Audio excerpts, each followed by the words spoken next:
Good afternoon, folks. Welcome to Maverick Baking. Welcome back to another What I Eat for Breakfast in a Week. As you can probably hear from these noisy buggers who appear between June and August, it's summertime here in Italy and everyone else in the Northern Hemisphere, but you feel it here. Which means we've been reducing the porridge, we've been reducing the toast, we've been reducing the hot cups of coffee, and instead we're having some more colourful, some more diverse, and some more refreshing breakfasts. That doesn't mean they aren't filling, or at least fulfilling, doesn't mean they aren't tasty and or balanced. And because you guys have enjoyed these videos posted in the past, allow me to take you through 7 more days of what I eat for breakfast.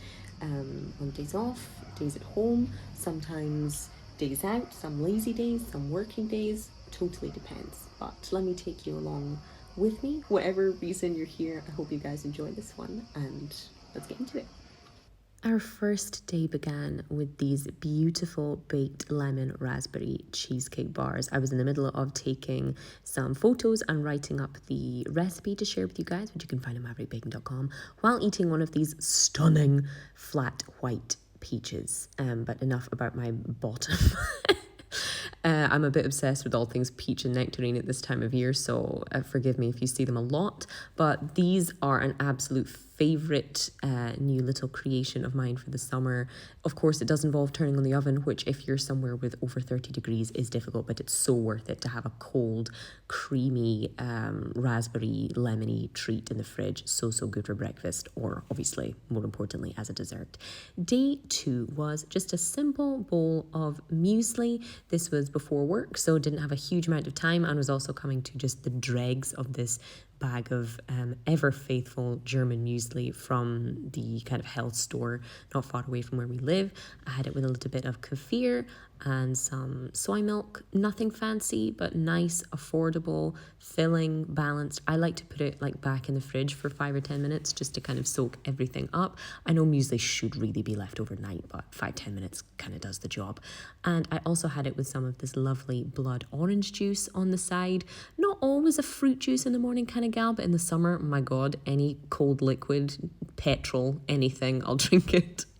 And this was it. It's certainly not the prettiest, it's not the most inspiring, but it's tasty. Speaking of that nectarine and peach obsession, I wanted to make a nectarine cake or crumble, but turns out I didn't have enough flour. So instead, I just roasted these slightly not ripe enough nectarines for like 20 minutes in the oven with a little bit of sugar and butter and a tiny bit of cinnamon and a splash of water in the pan towards the end.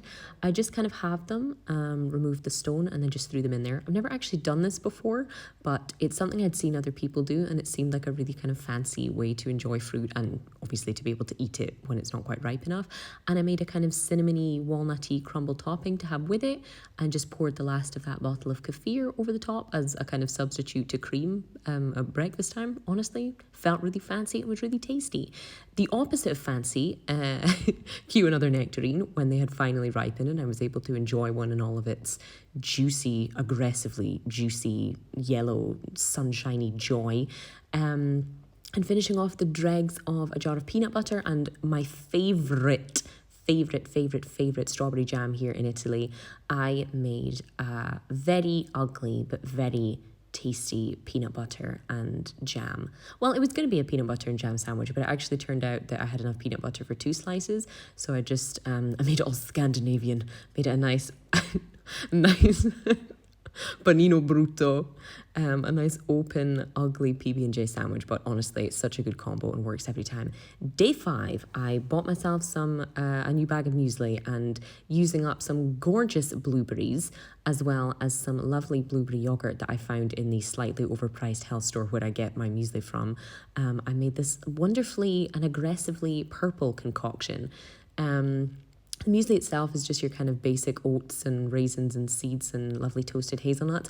Look at the colour of this yogurt. This absolutely gorgeous Italian blueberry yogurt in there with a little bit of oat milk, let that sit and do its thing as I do for 5 or 10 minutes in the fridge, and then threw some blueberries on top. And honestly, this felt like it brought me back to life. Cold, but also filling, satisfying, sweet, but also really wholesome, just a good time, basically. Day 6, I was in a bit of a rush to get to work, and it was kind of early in the day, and I hadn't woken up early enough. You know, I'm as disorganized as ever, and I decided on my walk through Venice to grab myself a savoury breakfast for a change. I know you guys will be as shocked as I was, but this gorgeous like pastry / bread thing stuffed with turkey and tomato and rocket hit the spot. The following day, and our final day, it was very hot, and we had not gone to do a food shop, nor had I washed my hair. So I went for a dig in our freezer that I have thankfully since defrosted to grab a bag of frozen berries that had been lurking in the back. It's mostly like currants, so it's a little bit sour, but I helped kind of make it creamy and a bit sweeter by adding a good old glug of soy milk. This was a smoothie for 2 people, by the way. I know you're probably going to think I'm nuts for the amount of berries that I'm putting into 1 cup. I also added a little bit of that jam, just for a little bit of sweetness, and because it's just got a gorgeous strawberry flavour. I then, with my shiny new jar of peanut butter that had also been lurking in the back of the cupboard, added a dollop of that for a little bit of creaminess and kind of, you know, protein in there too. Added a little sprinkle of salt, and got my, because we don't have a proper blender, I blended it like soup or mayonnaise. But this gorgeous, super creamy mixed berry smoothie came out of there, and it was absolutely perfect. Thick enough that it feels kind of satisfying enough as a light meal in itself, but also super, super hydrating and refreshing and really cheap. You know, you don't have to go out and buy expensive fruit. That bag of frozen berries had been sitting in there for, you know, too long, but it's a great affordable way to get your fruit in the summer and refresh yourself too.